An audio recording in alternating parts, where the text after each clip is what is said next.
Katakan bujur mandi watanta. Dan kita jumpa dengan berengi endah.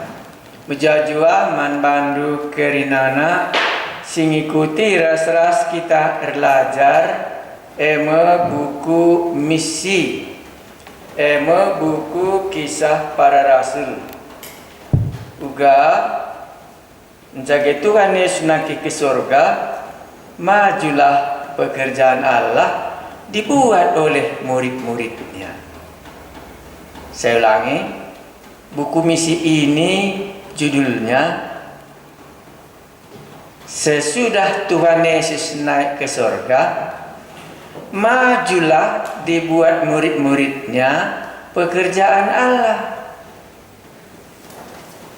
Itulah tujuan Tuhan Yesus memilih murid-muridnya. Bukan dia saja yang mengerjakan soal pekerjaan Allah, tapi pun murid-muridnya ini. Jadi itulah yang kita doakan supaya kemanapun kita bergeser, apapun terjadi seperti Yakobus dipenggal kepalanya, Stefanus dilempari batu, kemana saja mereka bergerak. Dikatakan kemarin, tambah luas kerajaan Allah. Inilah tema seluruh buku kisah para rasul. Jadi bagaimanapun pergerakan COVID-19, perpindahan kita dari satu kota ke kota lain, setiap terang matahari, satu mau Tuhan katakan kepada kita, supaya pekerjaan Allah itu berkembang.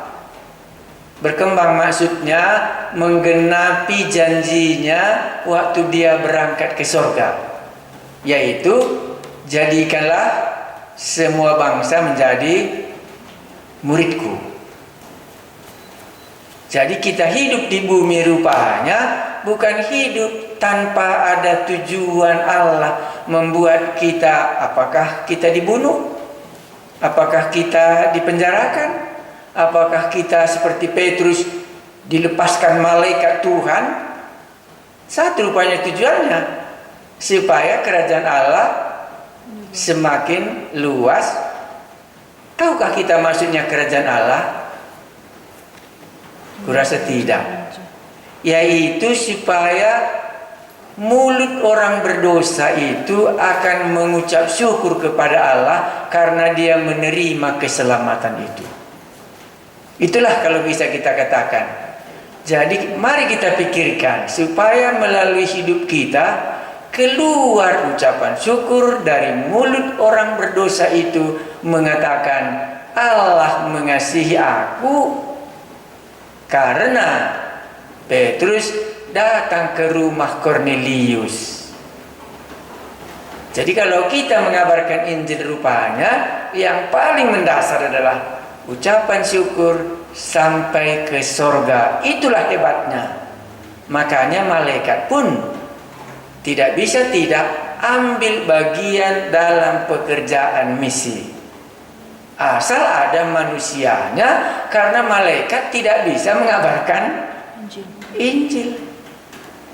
Nah, kalau hal ini ada di dalam hidup kita, mungkin iman kita semakin maju. Oh ya, lewat hidupku akan sampai ucapan syukur kepada Allah. Karena orang ini tadinya orang berdosa, orang ini tadinya seperti di Papos. Tahu kita cerita Papos tadi malam? Karena malam ini kita keluar dari Papos. Kita ingat ya cerita Papos ya, bagaimana gubernur Pulau Siprus itu bisa mengenal yang benar. Kalau enggak selama ini dia hanya mendengarkan Elimas, ahli-ahli jampi dan ahli-ahli sihir. Begitu datang mereka, maka mereka pun melihat Allah yang benar.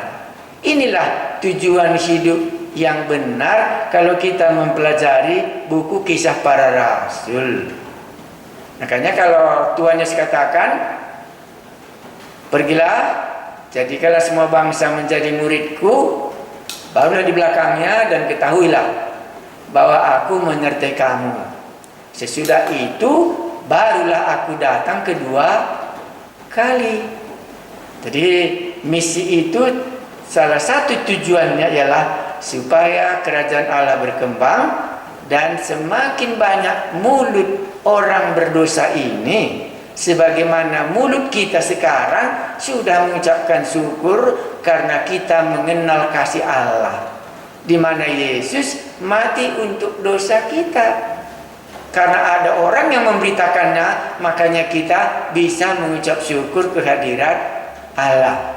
Maka sekarang itulah bagian kita. Mari kita lihat sambil berdoa di dalam hati kita supaya kita dapat menangkap. Ya, saya tadi waktu mereka ini meja hijau, ada tamu dari Medan yang ikut ujian. Aku tadi tanya, bagaimana di sana? Lalu dia katakan, waktu Injil Markus, kami senang sekali satu keluarga Injil Markus. Malam kami kebaktian, semua sama anak-anak satu keluarga. Malam kami dengarkan khotbahnya. Hari besoknya pagi-pagi kami ulangi menjadi bahan saat teduh kami. Iya, jadi aku punya catatan dalam semua Injil Markus. Baru dia lanjutkan lagi mengenai memang sudah lama kita nggak buat persembahan katanya.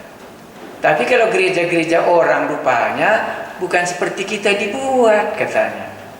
Yaitu bagaimana aku bilang, dia diantarkan nyala amplop supaya kalau ada kebaktian dimasukkannya katanya.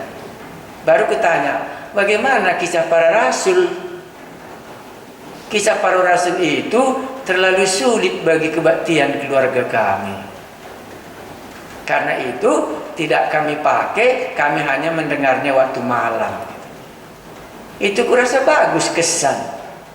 Sehingga apa yang Tuhan mau katakan bisa kutangkap. Mana tahu di sini ada seperti kawan kita Pak Padang itu, adakah Anda seperti itu buat dalam Injil Markus? Maka aku bilang gak apa-apa Pak, nanti ini karena Injil Markus ini sedang kita ketik. Oh kalau begitu nanti kasih sama aku, walaupun sudah kubuat catatannya katanya. Mana tahu Anda punya kesan adalah baiknya untuk menolong kami, sehingga aku tahu, oh kisah Rasul ini memang bukan untuk kebaktian keluarga.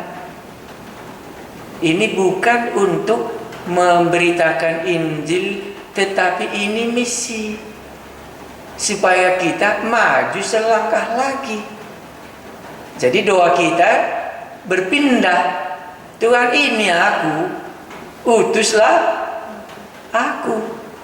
Jadi kalau keluarga kebaktian, itulah doanya, Tuhan utuslah keluargaku ini, supaya Roh Kudus berbicara kepada keluarga kami, supaya kami pergi mengabarkan Injil. Lain temanya, bukan supaya keluarga kami diselamatkan. Itu beda tujuannya ya, beda. Jadi bukan supaya isi rumah diselamatkan, tapi apa? Supaya isi rumah pergi mengabarkan Injil. Jadi kalau berbicara soal persembahan, oh ini persembahan keluarga kami untuk misi. Jadi doa kita juga mendoakan orang-orang yang masih jauh supaya kerajaan Allah berkembang. Itu tujuannya buku Kisah Para Rasul. Makanya waktu ku dengar tadi pagi, dia kan tidak tahu apa yang dibilangnya, tapi aku kan dalam doa menyampaikan Injil itu, di mana sekarang Tuhan mau aku hidup. Baru ku bilang, kemana lebih senang perpuluhan kebaktian ke gereja sebelum COVID atau kebaktian seperti ini? Maka Bapak itu jujur, aku lebih senang kebaktian di rumah Pak daripada pergi ke gereja kebaktian malam, kata. Karena alasanku, katanya, di rumah bisa ku ajari anak-anak, kata. Bisa kami sama-sama beribadah. Nah, inilah kesan yang bisa kutangkap. Berarti COVID-19 ini tidak membahayakan keluarga ini. Bahkan semakin dekat mereka dengan Tuhan dari hari ke hari. Hanya kalau kisah Rasul terlalu berat, baru ku bilang nanti sebentar lagi mungkin berubahlah dari mengembangkan kerajaan Allah dan kembali lagi menjadi egois. Iya kan? Iya, makanya orang Israel itu namanya tadi kemarin egois ya. Jadi kisah Rasul ini membuat kita tidak egois sebagai orang Kristen. Ya, mereka kan nasionalisme ya, hanya mengabarkan Injil kepada orang Yahudi saja. Orang lain tidak diperdulikannya. Jadi kalau kita tidak pergi memberitakan Injil kepada orang lain, maka kitalah itu orang Israel yang egois dan nasionalisme. Tidak memikirkan orang luar. Tapi dengan lewatnya kisah para rasul, mana tahu saya berharap Roh Kudus akan berbicara kepada jemaat anto kita di malamnya.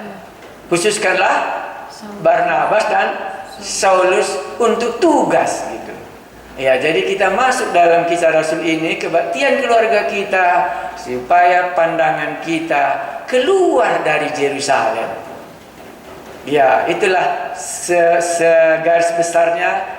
Kalau kemarin ada Anda kirimkan ke sini berkat, ini tadi karena kebetulan kutanya baru dijelaskannya.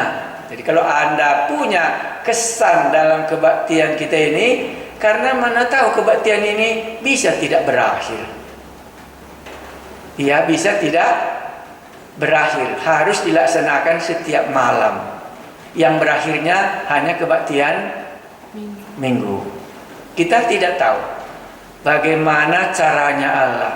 Kalau melihat jumlah COVID-nya termasuk di kampung kita sendiri bukan semakin menurun tapi semakin naik.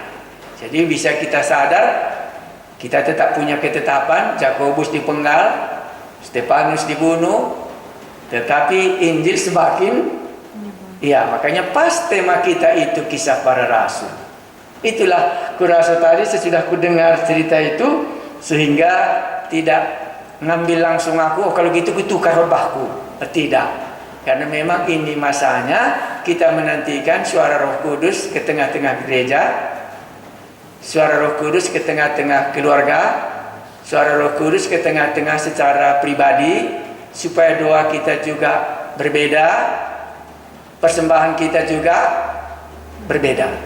Jadi punya sasaran khusus kalah Barnabas dan Saulus untuk yang telah kutetapkan bagi mereka. Jadi kita tidak egois lagi hanya mendoakan supaya seisi rumah diselamatkan, tapi kita kembali mendoakan bagaimana kita ambil keluarga kita ini, kita teruskan atau kita berubah. Bukan lagi egois, tapi membagi berkat kepada orang-orang yang masih jauh, yang belum pernah satu kali pun mendengar Injil. Tetapi hati kita bisa Anda sekali seminggu mendoakan daerah-daerah di mana Injil belum diberitakan. Mari kita lihat kisah Rasul pasal 13 ayatnya yang ke-13 itu kita masuk ke Antiokhia di Pisidia. Lalu Paulus dan kawan-kawannya meninggalkan Papos dan berlayar ke Perga di Pamfilia. Tetapi Yohanes meninggalkan mereka lalu kembali ke Yerusalem. Jadi ini ada yang maju, ada yang mundur. Dikatakan di sini lalu Paulus, ya. Ya, tadi kami diskusikan di rumah, apa artinya Paulus, apa artinya Saulus? Karena di sini langsung berubah namanya, ya. Iya. Paulus itu seringkali dipakai dalam bahasa Yunani. Kalau Saulus itu dalam bahasa Ibrani.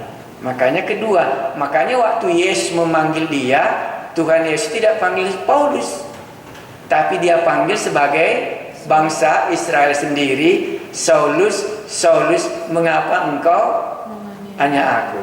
Tetapi di sini karena dia sudah masuk bukan lagi nasionalisme, Dia bukan lagi egois, dia sudah sampai di pulau Siprus dan sudah sampai di daerah Papos. Dan tadi malam kita lihat perjuangan Paulus dalam menghadapi Elimas, ahli sihir dan ahli nabi-nabi palsu. Maka yang dihadapinya bukan lagi lah orang-orang Ibrani, tetapi sudah keluar Injil dibawanya kepada bangsa-bangsa lain.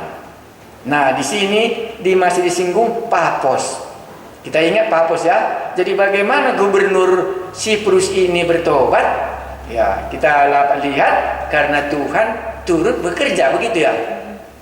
Ya, Tuhan turut bekerja membuat Elimas menjadi buta. Dan sesudah itu terjadilah ayat 12 ya, melihat apa yang telah terjadi itu, percayalah gubernur itu. Ia takjub oleh ajaran Tuhan. Memang tadi malam kita sudah berbicara kalau misi itu tidak bisa tidak. Harus ada campur tangan Tuhan. Membuat orang bisa percaya. Nah, itulah maka kita tinggalkan Papos, itu maka dilanjutkannya. Lalu Paulus dan kawan-kawannya meninggalkan Papos. Kenapa mereka meninggalkan Papos? Nggak terus dia di situ kalau sudah ada hasilnya. Iya kan? Karena dia tidak egois kan? Iya, karena dia mau menuju ujung bumi. Iya. Itulah sebabnya kurasakan kebetulan aku masih bisa menyatakannya. Ya, kalau gembala, pendeta-pendeta mungkin nggak suka dia keluar dari Papos karena ada mukjizat, ada gubernur Siprus yang sudah bertobat, kan enak tinggal di situ.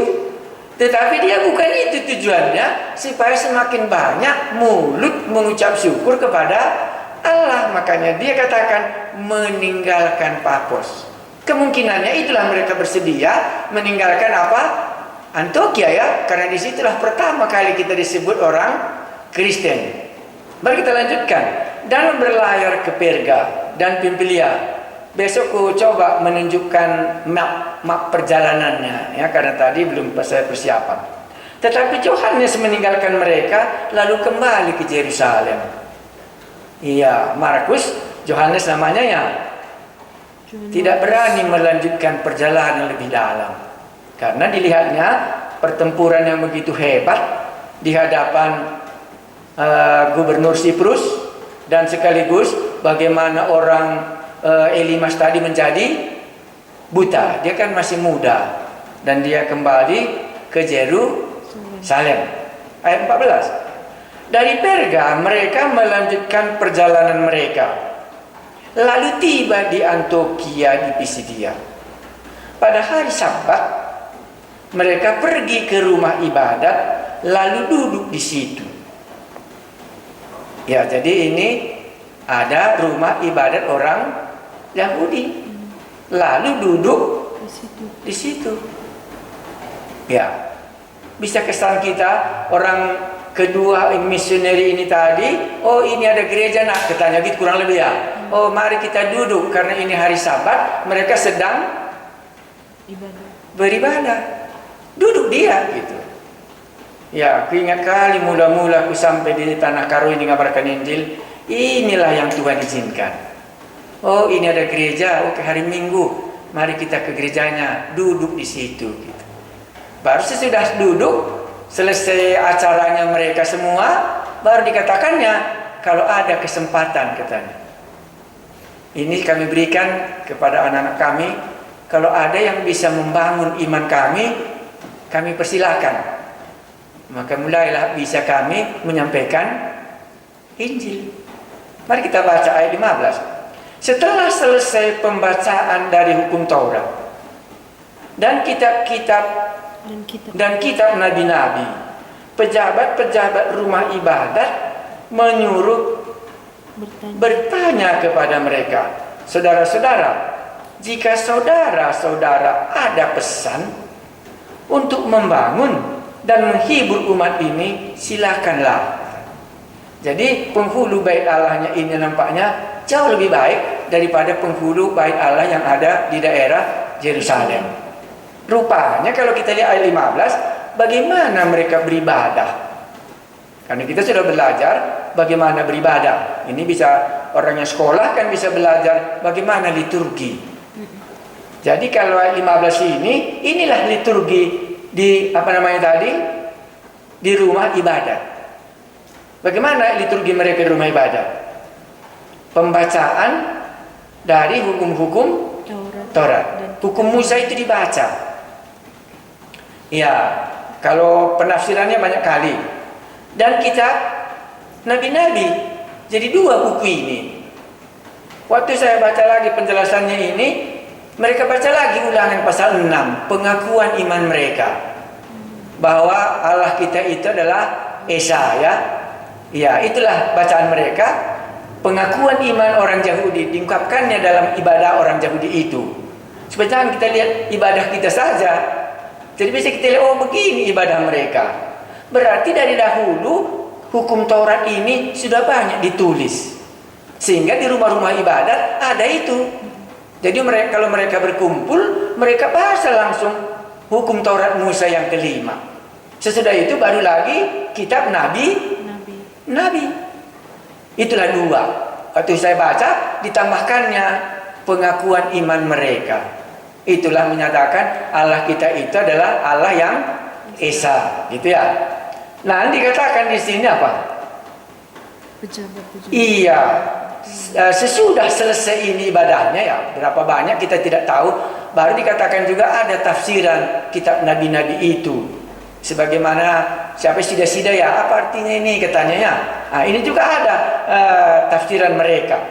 Nah, sesudah acara liturgi ibadah di rumah ibadat ini selesai, barulah ada 2 tamu yang baru. Saudara-saudara, jikalau saudara-saudara ada pesan untuk membangun, beda dengan Kornelius. Kalau Kornelius apa dikatakannya? Kami semua sudah ada di hadirat Allah. Katakan apa yang ditugaskan Allah kepadamu, katakan kepada kami. Tetapi orang ini bukan itu yang dikatakannya. Iya, untuk membangun dan menghiburkan umat ini. Kenapa mereka pakai istilah menghiburkan juga bisa? Karena mereka kan dijajah oleh Rom. Jadi bagaimana lagi menghiburkannya? Apalagi mereka ini sudah bersebar semua dan ini sudah campur baur. Jadi itulah yang dikatakan, silakanlah katanya. Baru mulailah bisa Petrus, baru bila setelah mulai Paulus bangkit. Kalau hari raya Pentakosta, bagaimana supaya Petrus bisa khotbah? Iya, turun suara yang membuat mereka berkata, oh ini mabuk anggur katanya, ya. Ada pintu terbuka. Kalau waktu orang lumpuh sembuh, orang lumpuhnya heran-heran orang, kenapa kalian heran lihat aku katanya. Baru diceritakannya lagi. Makanya ada kesempatan. Kalau Tuhan tidak buka kesempatan sebagai misioneri, tak bisa kita khotbah. Jadi kesempatan itulah Tuhan sudah siapkan, makanya ada tugas yang khusus. Kalau sekarang ada orang ngabarkan Injil di Tanah Karo, kurasa kita nggak menerima dia duduk di gereja kita, sesudah khotbah kita suruh dia khotbah lagi. Tapi dalam zaman saya, itu tahun 1976, oh itu memang itu kebiasaan kami. Itu tahun 1974, ya 1976, 75 ya. Nah, jadi kalau ada tamu gitu, senang orang. Dan kalian ini bisa kita bagikan apa yang kita tahu. Sama dengan di sini. Karena kebiasaan mereka waktu banyak, kalau ada tamu, dipersilakan dia khotbah. Barulah masuk ayat 16. Maka bangkitlah Paulus, lalu memberi isyarat dengan tangannya, lalu berkata, hai orang-orang Israel dan kamu yang takut akan Allah, dengarkanlah. Berapa golongan di sini? Dua golongannya. Kalau di Yerusalem kan 2 golongannya, satu yang berbahasa Yunani, satu yang berbahasa Yahudi. Satu orang Ibrani, satu berbahasa Yunani. Karena memang mereka satu bangsa. Hanya sudah merantau di luar, ya bahasa membuat mereka berbeda.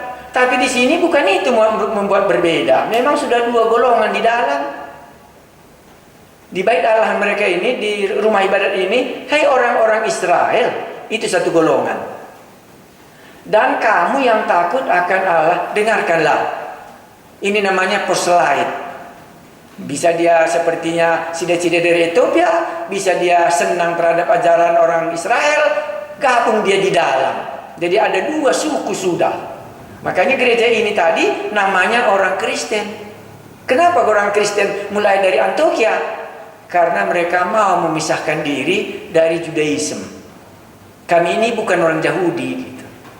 Tapi kami ini memang pengikut Kristus. Di situ perpisahan antara bait Allah dengan munculnya nanti gereja. Iya, di sini juga sama. Sudah dua golongan di dalam rumah ibadat itu. Makanya dikatakan, hai orang Israel, hai orang yang takut akan Allah, dengarkanlah. Jadi orang ini takut akan Allah, tapi dia bukan umat pilihan Allah. Ayat 17. Allah, umat Israel ini telah, ini banyak kali kalimatnya, waktu saya membacanya juga berulang kali, gimana yang cocoknya? Kalau Anda ngerti boleh ya.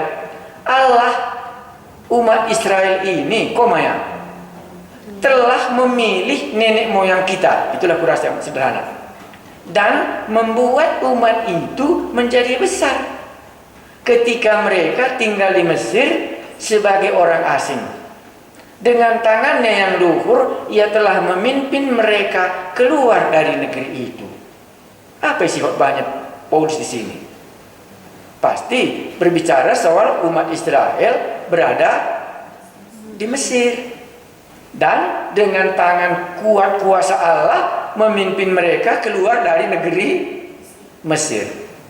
Lain khotbahnya ya. Iya, kalau di Paphos juga lain khotbahnya.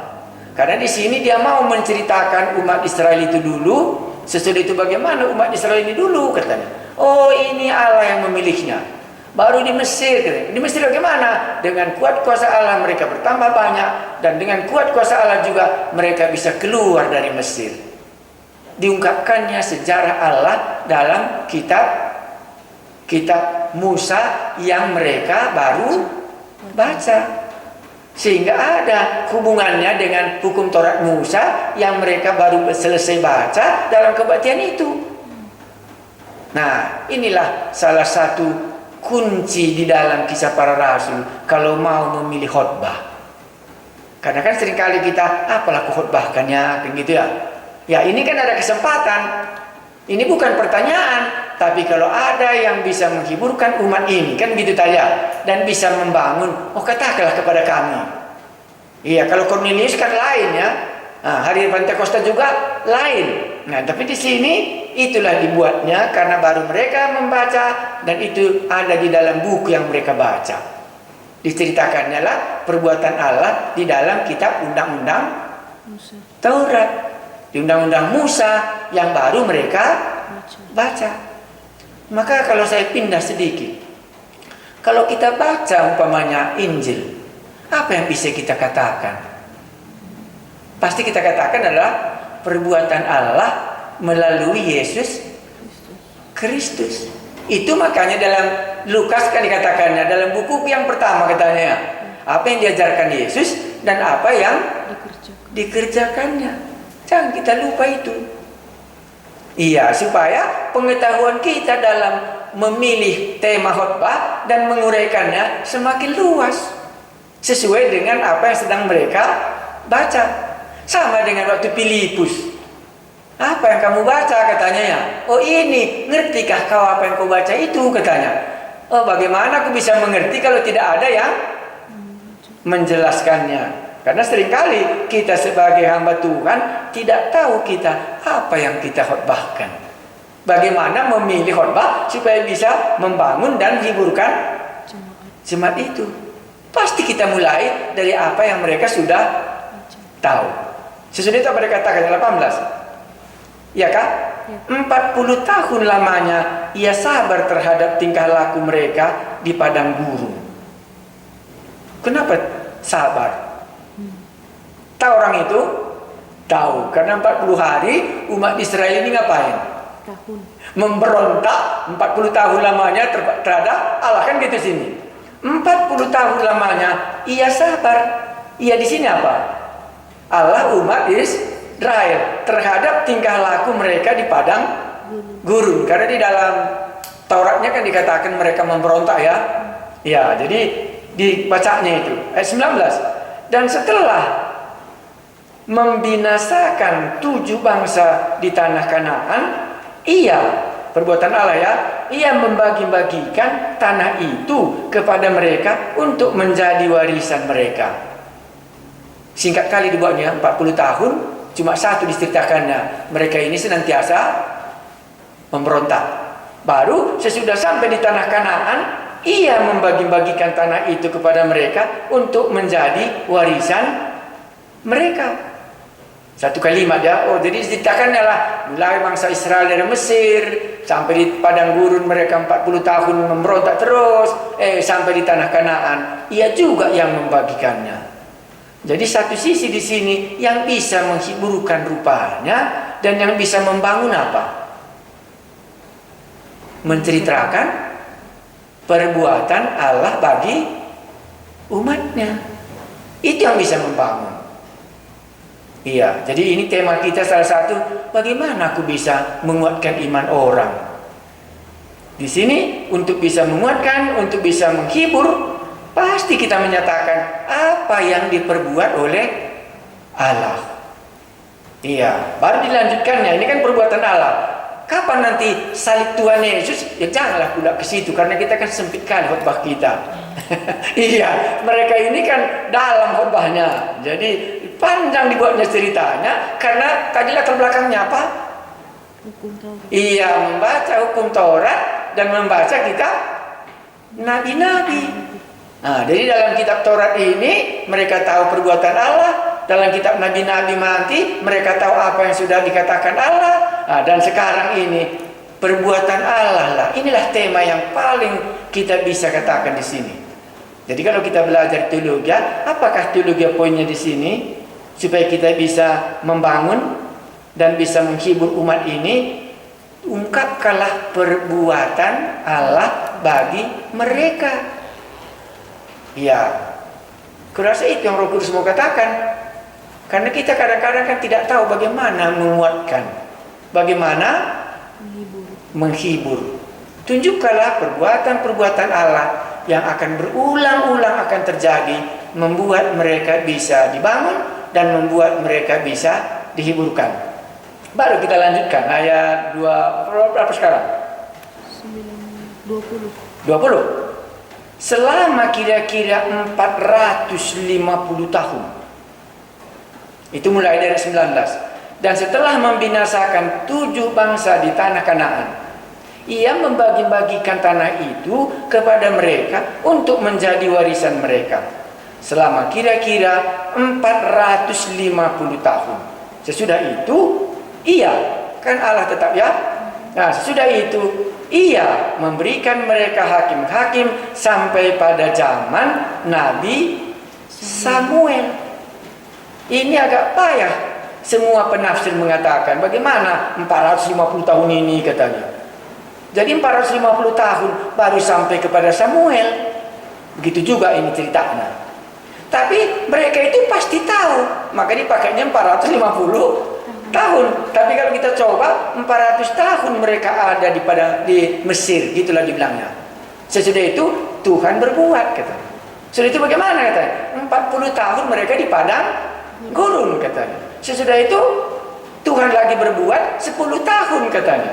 Barulah sampai kepada Samuel. Jadi perbuatan Allah tadi terus. Iya ya. Oke, nanti kita bisa lihat ini supaya waktu kita mempelajarinya bisa kita tahu. Karena kita akan katakan Kisah Para Rasul adalah buku khotbah pada abad pertama. Kalau khotbah kita sekarang ini, Anda bisa juga bandingkan supaya nanti semakin hari semakin mengerti kita khotbah. Yang 21. Kemudian mereka meminta seorang raja, dan Allah memberikan kepada mereka Saul bin Kis dari suku Benjamin. 40 tahun lamanya. Ya. Baru dari Samuel itu keluarlah Raja Saul. Akhirnya orang Israel memiliki raja pertama namanya Saul. Sesudah itu apa katanya? Setelah Saul disingkirkan Allah, mengangkat Daud menjadi raja mereka. Tentang Daud, Allah telah menyatakan, aku telah mendapat Daud bin Isai, seorang yang berkenan di hatiku dan yang melakukan segala kehendakku. Jadi ayat 22 ini Paulus mengungkapkan Daud itulah orang yang berkenan di hadapan Allah. Dan inilah kesaksian Allah. Baru Samuel 23. Dan dari keturunannya lah, sesuai dengan yang dijanjikannya, Allah telah membangkitkan juru selamat bagi orang Israel, yaitu Yesus. Jadi dipilihnya Daud tadi rupanya karena di dalam Daud ini rupanya sudah dinubuatkan tentang kedatangan Yesus yang ada di dalam kitab nabinya.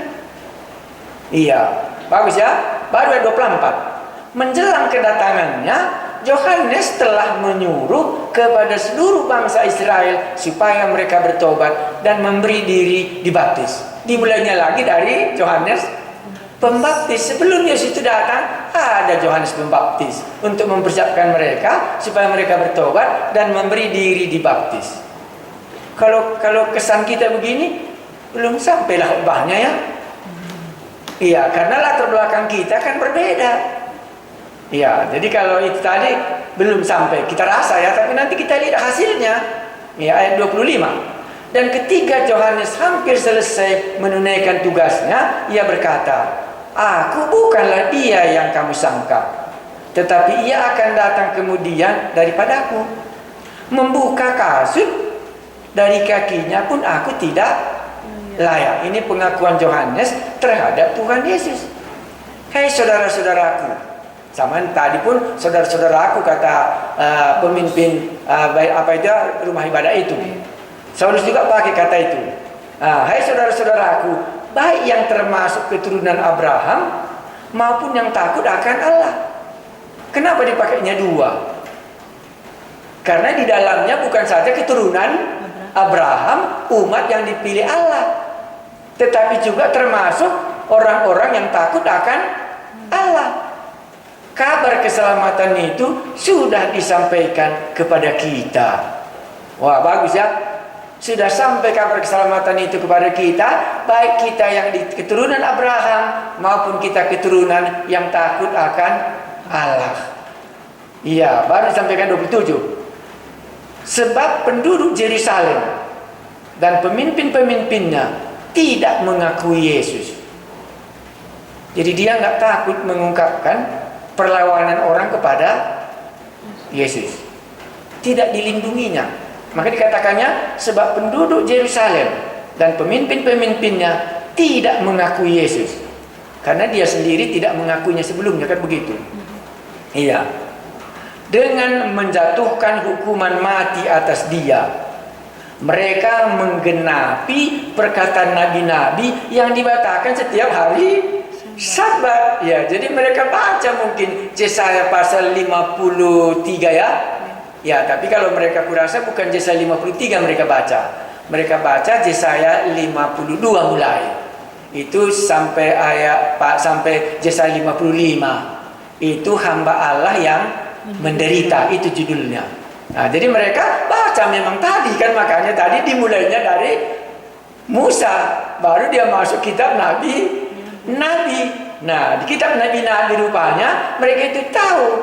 Ya, tapi dimulainya bahwa penduduk Yerusalem dan pemimpin-pemimpin tidak mengakui Yesus dengan menjatuhkan hukuman mati atas dia. Mereka menggenapi perkataan nabi-nabi yang dibacakan setiap hari Sabat. Iya. Dan meskipun mereka tidak menemukan sesuatu yang dapat menjadi alasan untuk menghukum mati itu, namun mereka telah meminta kepada Pilatus supaya ia dibunuh. ceritanya masuk ke Kekaisaran Romawi. Fakta bahwa memang jelas Yesus yang ada di dalam kitab Nabi-Nabi tadi, itulah yang disalibkan pemimpin mereka dan dimintanya Pilatus yang menyalibkannya. Ya, karena Injil kita itu kan harus perlu. Kalau dari umat Israel, tahu mereka bahwa Mesias itu keturunan Raja Daud. Tetapi dari segi orang Rom yang tadi takut akan Allah, dipakainya Pilatus yang menyalibkannya. Jadi dua-dua golongan ini ikut di dalamnya. Jadi tidak tersingkir mereka. Mereka yang takut akan Allah tahu bahwa Pilatuslah yang menyalibkan Yesus. Tetapi orang yang keturunan Abraham, tahulah mereka dalam kitab Musa dan kitab Nabi-Nabi bahwa inilah yang sudah disalibkan dan digenapi apa yang mereka baca setiap hari Sabat. Nah, ada alasannya ya. Nah, baru ayat 28 ya. 29. Dan setelah mereka menggenapi segala sesuatu yang ada tertulis tentang dia, mereka menurunkan dia dari kayu salib lalu membaringkannya di dalam kubur. Tetapi Allah membangkitkan dia dari antara orang mati. Jadi genap apa yang tertulis itu. Iya, jadi genap maksudnya apa? Yang kita baca tadi dalam Taurat, yang kita baca tadi dalam kitab Nabi-Nabi, inilah akhir seluruhnya sudah digenapi. Mereka salibkan dan mereka baringkan, tetapi Allah membangkitkan dia dari antara orang mati. Yesus yang bangkit dari antara orang mati. Ya, ayat 31. Dan selama beberapa waktu ia menampakkan diri kepada mereka yang mengikuti dia dari Galilea ke Yerusalem. Mereka itulah yang sekarang menjadi saksinya bagi umat ini. Tetapi mengenai kebangkitannya itu hanya kepada orang-orang yang dari Galilea. Iya, makanya peranan orang Galilea itu sangat penting. Apalagi tentang kebangkitannya hanya kepada mereka Yesus menampakkan diri. Nah, baru 32. Dan kami sekarang memberitakan kabar kesukaan kepada kamu. Kan tadi tujuannya supaya membangun dan menghibur, jangan lupa. Karena kita kan sering-sering ditanya orang, tapi enggak pertanyaannya kita jawab. Apa yang kita tahu, itu yang kita khotbahkan. Makanya di sini dikembalikannya kepada pertanyaan tadi. Dan kami sekarang memberikan kabar kesukaan kepada kamu, yaitu bahwa janji yang diberikan kepada nenek moyang kita telah digenapi Allah kepada kita, keturunan mereka, dengan membangkitkan Yesus seperti yang ada tertulis dalam Mazmur kedua. Nah, Mazmur pasal 2 itu kan ayat 7 itu nanti mengenai kebangkitan Yesus ya. Itu juga dikutip oleh Petrus waktu dia khotbah di hari raya Pentakosta. Kuburannya masih di situ katanya. Tapi Yesus ini tidak ada kuburannya. Dia sudah bangkit dari antara orang mati. Maka dia sebagai nabi, dia sudah bernubuat tentang zaman ini. Yang dimaksudkannya itu adalah Yesus yang bangkit dari antara orang mati. Kesitulah arahnya dia. Nah, mari kita baca. Anakku engkau, aku telah memperanakkan engkau pada hari ini. Allah telah membangkitkan dia dari antara orang mati, dan dia tidak akan diserahkan kembali kepada kebinasaan. Hal itu nyata. Hal itu dinyatakan oleh Tuhan dalam firman ini. Aku akan menggenapi kepadamu janji-janji yang kudus, yang dapat dipercayai, yang telah kuberikan kepada Daud. Karena mereka tahu cerita Daud. Sebab itu ia mengatakan dalam Mazmur yang lain, dikutipnya buku yang lain, engkau tidak akan membiarkan orang kudusmu melihat kebinasaan. Ini alasannya Yesus harus bangkit. Ya, sebab Daud melakukan kehendak Allah pada zamannya. Lalu ia mangkat dan dibaringkan di samping nenek moyangnya. Dan ia memang diserahkan kepada kebinasaan. Kebinasaan maksudnya tak bangkit dari antara orang mati. Tetapi Yesus yang dibangkitkan Allah tidaklah demikian. Dibandingkannya antara Daud dengan Yesus. Nah, jadi rupanya bisa juga kita khotbah membandingkannya. Antara yang mereka anggap hebat, Daud kan hebat bagi mereka. Tetapi ini jauh lebih hebat daripada Daud sendiri. Iya, itulah ceritanya di sini. Makanya ini bagus dalam bentuk cerita dia khotbah. Ayat berapa itu sekarang? 37. Tetapi Yesus yang dibangkitkan Allah tidaklah demikian. Jadi ketahuilah hai saudara-saudara, oleh karena dialah maka diberitakan kepada kamu pengampunan dosa. Nah, disinilah mereka bisa dihiburkan dan disinilah mereka bisa dibangun. Dan di dalam dialah setiap orang yang percaya memperoleh pembebasan dari segala dosa yang tidak dapat kamu peroleh dari sampahnya dibuang. Karena mereka tadi kan itu cuma mereka andal-andalkan terus-terusan kan, baca Musa, baca Nabi, karena mereka harapkan itu menyelamatkan mereka. Sama dengan khotbah Tuhan Yesus. Kamu membaca kitab-kitab suci katanya, karena kau menyangka di dalamnya kamu memperoleh hidup yang kekal. Sama dengan di sini dia. Iya. Jadi bukan langsung dikatakannya buang Tauratmu, itu nggak menyelamatkan, bukan gitu dibuatnya. Nggak masuk nanti akal mereka. Nah, makanya dipimpin Roh Kudus itu dikatakan di sini penuh dengan firman Tuhan. Nah, 39. Dan di dalam dialah setiap orang yang percaya memperoleh pembebasan dari segala dosa yang tidak dapat kamu peroleh dari hukum Taurat Musa.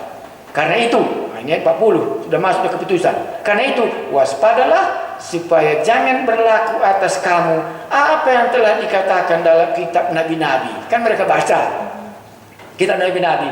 Ingatlah, hai kamu penghina-penghina, tercenganglah dan lenyaplah, sebab aku melakukan sesuatu pekerjaan dalam zamanmu, suatu pekerjaan yang tidak akan kamu percayai jika diceritakan kepadamu. Itulah membuat Paulus nggak mau bertobat sebelum Tuhan Yesus menyatakan diri kepadanya. Karena cerita yang demikian nggak mungkin dapat dipercayai. Allah yang menjelma menjadi manusia dan mati di kayu salib tak bisa masuk akal.